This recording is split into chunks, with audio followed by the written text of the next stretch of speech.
दोस्तों एक बार फिर से स्वागत है आप लोग का मेरे इस चैनल पर। आज हम लोग ट्वेल्थ बायोलॉजी के एक चैप्टर है 5 वंशागत और विविधता के सिद्धांत। वंशागत और विविधता के सिद्धांत, ठीक है। इसका इंग्लिश होता है principles of inheritance and variation, ठीक है। इसका जो है ऑल ऑब्जेक्टिव क्वेश्चन हम लोग देखने वाले हैं, जो कि बिहार बोर्ड 12th के बिहार बोर्ड में जो है पूछा हुआ क्वेश्चन है, ठीक है। 12th बिहार बोर्ड में पूछा हुआ प्रश्न है, या फिर इसको आप बोल सकते हैं क्वेश्चन बैंक।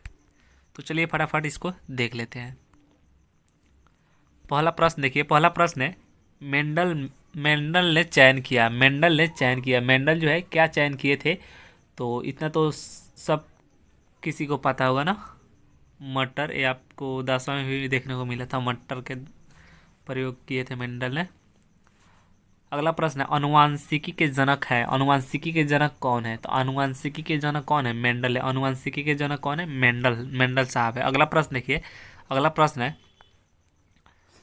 मेंडल में प्रतिपादित किया। यहाँ पे सब में देखिए, इसमें भी मैं दे दिया था, इसमें भी मैं है, लेकिन यहाँ पे मैं नहीं होकर क्या होगा, ने होगा। मेंडल ने प्रतिपादित किया, ठीक है। मेंडल ने क्या प्रतिपादित किया, तो अनुवांशिकता का नियम। मेंडल जो है क्या प्रतिपादित किए थे, अनुवांशिकता का नियम, ठीक है। अगला प्रश्न देख लेते हैं 4 नंबर प्रश्न देखिए क्या है। 4 नंबर प्रश्न है अर्जित गुणों के वंशागति के सिद्धांत किसके द्वारा दिया गया। बुरा है, अर्जित गुणों के वंशागति का सिद्धांत किसके द्वारा दिया गया, तो किसके द्वारा दिया गया था, तो लैमार्क के द्वारा दिया गया था। अगला प्रश्न है पृथक्करण के सिद्धांत को और क्या कहते हैं। बुरा है, पृथक्करण के सिद्धांत को और क्या कहते हैं, तो पृथक्करण के सिद्धांत को जो है युग्मक की शुद्धता का नियम भी कहा जाता है। ऑप्शन नंबर सी इसका करेक्ट आंसर हो जाएगा, युग्मक के शुद्धता का नियम। अगला प्रश्न देख लेते हैं 6 नंबर प्रश्न है आपका मेंडल के नियम का एक अपवाद है। मेंडल के नियम का जो है एक अपवाद क्या है, तो मेंडल के नियम का जो एक अपवाद है सहलगनता। क्या है, सहलगनता। सी ऑप्शन इसका जो है करेक्ट आंसर हो जाएगा। अगला प्रश्न देखिए मेंडल ने कितने लक्षणों का अध्ययन किया, तो मेंडल जो है कितने लक्षणों का अध्ययन किए थे, तो मेंडल जो है 7 लक्षणों का अध्ययन किए थे। कितने लक्षणों का अध्ययन किए थे, 7 लक्षणों का अध्ययन किए थे। ऑप्शन नंबर सी इसका करेक्ट आंसर हो जाएगा।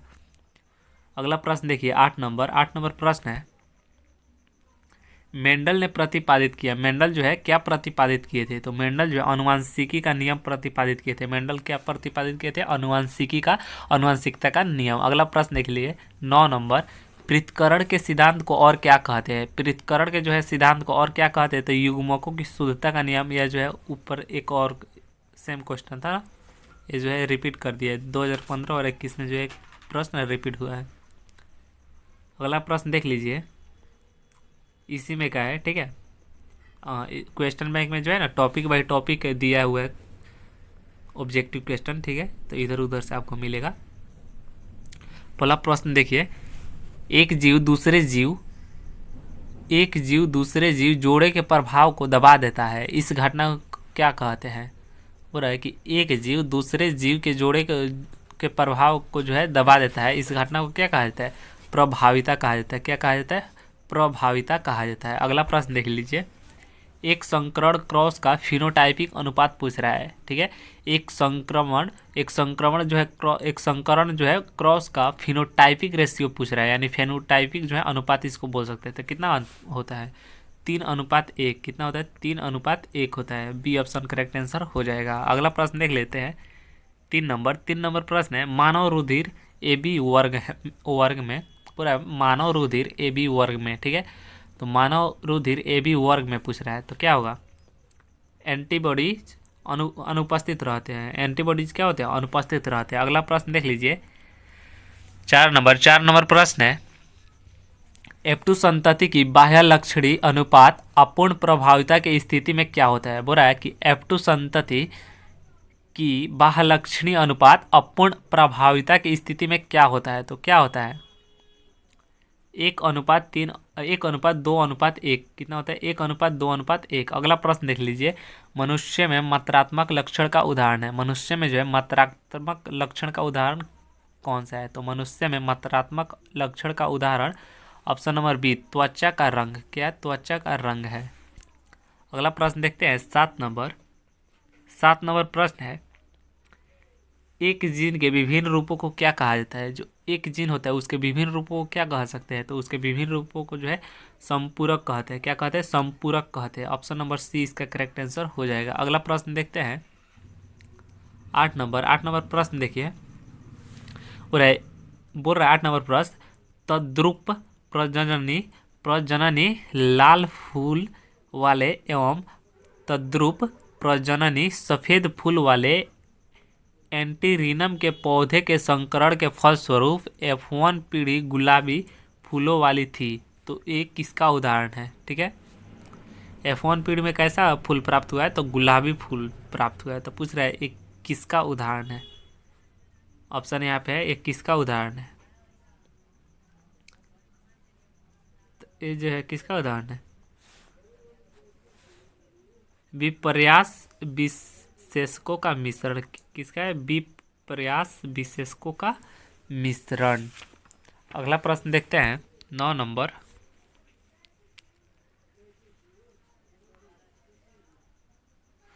देखिए 9 नंबर प्रश्न है, निम्नलिखित में से कौन सा कथन असत्य है? निम्नलिखित में से बोल रहा है कौन सा कथन असत्य है? लक्ष्य, तो कथन देखते हैं। लक्ष्य ए ऑप्शन कथन देखिए, ए ऑप्शन कथन देखिए। ए ऑप्शन कथन क्या है कि लक्षणों का निर्धारक कारक करते हैं। बी है कारक विभक्ति होते हैं। सी है मटर में कारक जोड़े में होते हैं। और डी क्या है? अलील का आपस में सम्मिश्रण। तो ऑप्शन नंबर इसका सी करेक्ट आंसर हो जाएगा। मटर में जो है कारक किस में होते हैं? जोड़े में होते हैं ना। अगला प्रश्न देख लीजिए। अगला प्रश्न है, द्विसंकर क्रॉस में अनुलक्षणी यानी फेनोटाइपिक अनुपात होता है। फेनोटाइपिक अनुपात यहाँ पे पूछ रहा है। ठीक है, तो फेनोटाइपिक अनुपात कितना हो जाएगा? 9:3:3:1। कितना होता है? 9:3:3:1 होता है। ठीक है, अगला प्रश्न देख लीजिए। इनमें से कौन सा रक्त समूह सार्वभौमिक एकाग्रता है? बोल रहा है इनमें से कौन सा रक्त समूह है जो सार्वभौमिक एकाग्रता है? तो इसको जो है ओ बोला जाता है। क्या बोलता है? कौन सा रक्त समूह है? तो ओ ब्लड ग्रुप होता है, वह सार्वभौमिक एकाग्रता होता है। ठीक है, अगला प्रश्न देख लीजिए। अगला प्रश्न है, एक ही स्थान पर उपस्थित रहने वाले जीन जिनकी विभिन्न अभिव्यक्ति हो कहलाते हैं। पूरा एक ही स्थान पर उपस्थित रहने वाले जीन जिनकी विभिन्न अभिव्यक्ति हो कहलाते हैं। तो वह जो है क्या कहलाते हैं? तो बहुअलील कहलाते हैं। क्या कहलाते हैं? बहुअलील कहलाते हैं। अगला प्रश्न देखिए, मानव रुधिर ओ वर्ग में है। बोल रहा है मानव रुधिर ओ वर्ग में है। तो मानव रुधिर ओ वर्ग में क्या है? तो एंटीजन अनुपस्थित होते हैं। एंटीजन क्या होते हैं? अनुपस्थित होते हैं। अगला प्रश्न देखते हैं। अगला प्रश्न है, एक बालक का रुधिर वर्ग ओ है। ठीक है, तथा उसके पिता का रुधिर वर्ग क्या है? बी है। तो उसके पिता का जीन प्रारूप इनमें से कौन होगा? एक जो बालक है उसका जो है ब्लड ग्रुप ओ है। ठीक है, और उसके पिताजी के ब्लड ग्रुप कितना है? बी है। तो पूछ क्या रहा है कि उसके पिताजी का जीन प्रारूप इनमें से कौन होगा? उसके पिताजी का जीन प्रारूप पूछ रहा है, तो कौन सा होगा? उसके पिताजी का जीन प्रारूप कौन सा होगा? I0 IB। कौन सा होगा? I0 IB। अगला प्रश्न देखते हैं, मनुष्य में एबीओ रक्त समूह क्या कहलाता है? मनुष्य में जो है एबीओ रक्त समूह को क्या कहते हैं? एबीओ रक्त समूह को जो है बहुअलील कहा जाता है। अगला प्रश्न देखिए, और एक जीन जोड़ा दूसरे जीन जोड़ा के प्रभाव को दबा देता है। इस घटना को क्या कहा जाता है? इस घटना को जो है प्रभाविता कहा जाता है। क्या कहा जाता है? इस घटना को प्रभाविता कहा जाता है। अगला प्रश्न देखिए, विभिन्नताएं अर्धसूत्री विभाजन के दौरान उजागर होती है। और विभिन्नताएं अर्धसूत्री विभाजन के दौरान उजागर होती है। तो ए एवं बी दोनों हो जाएगा। ए एवं बी विनिमय के कारण और जो है क्या स्वतंत्र संकलन के कारण। ए एवं बी इसका करेक्ट आंसर हो जाएगा। अगला प्रश्न देखिए। अगला प्रश्न है, विनिमय किस अवस्था की विशेषता है? बोला विनिमय किस अवस्था की विशेषता है? तो विनिमय जो है वह पैकेटिन अवस्था की विशेषता है। विनिमय किसकी अवस्था की विशेषता है? तो पैकेटिन। अगला प्रश्न है, द्विसंकर परीक्षार्थ संकरण अनुपात क्या है? पूरा है द्विसंकर परीक्षार्थ संकरण अनुपात पूछ रहा है। तो क्या हो जाएगा? द्विसंकर 1:1:1:1 कितना हो जाएगा? 1:1:1:1:1। ठीक है, अगला प्रश्न देखते हैं। अगला प्रश्न है स्वतंत्र अभिवहन के नियम का कोशिकीय आधार क्या होता है? बोल रहा है स्वतंत्र अभिवहन के नियम का कोशिकीय आधार क्या होता है? तो स्वतंत्र अभिवहन के नियम का जो है कोशिकीय आधार होता है एक युग्म के अलील युग्म बनाते समय अलग होते हैं। ठीक है, ऑप्शन नंबर इसका बी करेक्ट आंसर हो जाएगा। अगला प्रश्न देखते हैं वंशागति का क्रोमोजोम सिद्धांत किसने प्रतिपादित किया? ठीक है, वंशागति का क्रोमोजोम सिद्धांत किसने प्रतिपादित किया था? तो वंशागति वाला क्रोमोजोम जो सिद्धांत है वो जो है हैंकिंग ने प्रतिपादित किया था। अगला प्रश्न देखिए निम्नलिखित में से कौन क्रोमोजोमीय विकार नहीं? बोल रहा है निम्नलिखित में से कौन क्रोमोजोमीय विकार नहीं है? तो जो हीमोफीलिया है, हीमोफीलिया यह जो है क्रोमोजोमीय विकार नहीं है। अगला प्रश्न देखते हैं। अगला प्रश्न है क्रॉसिंग ओवर किस अवस्था में होता है? क्रॉसिंग ओवर जो है वह किस अवस्था में होता है? तो वह जो है पैकेटिन की अवस्था में होता है। अगला प्रश्न देखिए जेड बाई है जेड तरह का लिंग निर्धारण किसमें देखा गया है? तो किसमें देखा गया है? सी, ऑप्शन नंबर सी इसका करेक्ट आंसर हो जाएगा मोर में। किसमें देखा गया है? तो मोर में देखा गया है। अगला प्रश्न देख लीजिए और क्रॉसिंग ओवर किस अवस्था में होता है? तो ये हमने अभी देखा ना पैकेटिन। क्रॉसिंग ओवर जो है किस अवस्था में होता है? तो पैकेटिंग की अवस्था में जो है क्रॉसिंग ओवर होता है।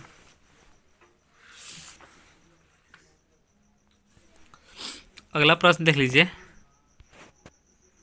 2 नंबर, इसमें का 2 नंबर है कानों पर बाल की बहुलता का जीन पाया जाता है। बोल रहा है कानों पर बाल की बहुलता का जीन पाया जाता है तो वाई क्रोमोजोम पर। किस क्रोमोजोम पर पाया जाता है? तो वाई क्रोमोजोम पर पाया जाता है। अगला प्रश्न है स्वबहुगुणिता कृत्रिम रूप से प्रेरित की जा सकती है। बोल रहा है सहबहुगुणिता कृत्रिम रूप से प्रेरित की जा सकती है। तो किसमें प्रेरित की जा सकती है? तो कॉल्चिसिन द्वारा। किसके द्वारा? कॉल्चिसिन द्वारा। अगला प्रश्न है इसमें का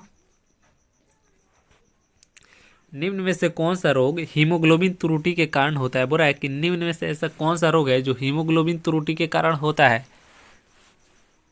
तो जो आपका क्लाइनफिल्टर सिंड्रोम होता है, क्लाइनफिल्टर सिंड्रोम, ये जो है आपका हीमोग्लोबिन त्रुटि के कारण होता है। अगला प्रश्न है वर्णधता यानी कलर ब्लाइंड इसका मीनिंग होता है वर्णधता का में रोगी नहीं पहचान पाता है। बोल रहा है कि वर्णधता में रोगी जो है क्या नहीं पहचान पाते हैं। ठीक है, तो वर्णधता में रोगी जो है लाल तथा हरा रंग को नहीं पहचानते हैं। लाल तथा हरा रंग को जो है वह नहीं पहचान सकते हैं।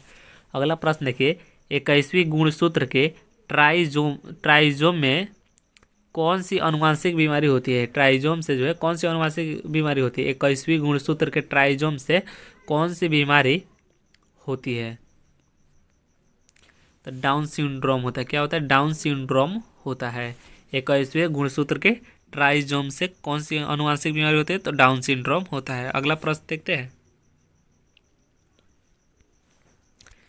एक सामान्य दृष्टि वाले महिला जिसके पिता वर्णधता है की शादी जो है एक सामान्य दृष्टि वाले पुरुष से होती है तब उसके होने वाले पुत्र एवं पुत्री में वर्णधता की संभावना इनमें से क्या होगी? ठीक है, इनमें से पूछ रहा है वर्णधता की संभावना जो है क्या होगी?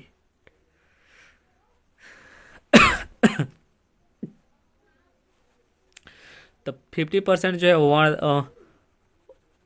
वर्णधात पुत्र एवं 50% क्या हो जाएगा? सामान्य दृष्टि वाली पुत्री। ठीक है, पुत्र में 50% जाएगा जीन और जो है 50% किस में जाएगा? पुत्री में जाएगा। अगला प्रश्न देखते हैं छात्र कोशिक अरक्तता प्रदर्शित करता है। बोल रहा है छात्र कोशिक अरक्तता प्रदर्शित करता है। तो छात्र कोशिक अरक्तता कौन प्रदर्शित करता है? इसमें से प्लियोट्रॉपी कौन प्रदर्शित करता है? प्लियोट्रॉपी। अगला प्रश्न है, सिकल कोशिका एनीमिया किस प्रकार का रोग है? जो सिकल कोशिका एनीमिया होता है यह किस प्रकार का रोग है? तो सिकल कोशिका एनीमिया जो है ऑटोजोम संबंधित रोग है। कैसा रोग है? ऑटोजोम संबंधित रोग है। अगला प्रश्न है, टर्नर सिंड्रोम में कितने गुणसूत्र होते हैं? जो टर्नर सिंड्रोम होता है उसमें जो है कितने गुणसूत्र होते हैं? तो टर्नर सिंड्रोम में जो है 45 यानी 45 जो है गुणसूत्र होते हैं टर्नर सिंड्रोम में। अगला प्रश्न देख लीजिए, ऑटोजोमल प्राथमिक नॉन डिसजंक्शन के कारण होने वाले रोग है। बोल रहा है ऑटोजोमल प्राथमिक नॉन डिसजंक्शन के कारण होने वाले रोग कौन सा है? तो ऑटोजोमल प्राथमिक के कारण जो है होने वाले रोग कौन सा है? डाउन सिंड्रोम है। कौन सा है? Down syndrome. अगला प्रश्न है, निम्नलिखित में से कौन सी आनुवंशिक बीमारी नहीं है? बोल रहा है निम्नलिखित में से ऐसा कौन सा बीमारी जो आनुवंशिक नहीं है? तो जो थैलासीमिया होता है, थैलासीमिया यह जो है आनुवंशिक बीमारी नहीं होता है। अगला प्रश्न इसमें का नहीं है, अगला चैप्टर है, तो इस चैप्टर को जो हम लोग नेक्स्ट वीडियो में देखेंगे, चैप्टर 6 को।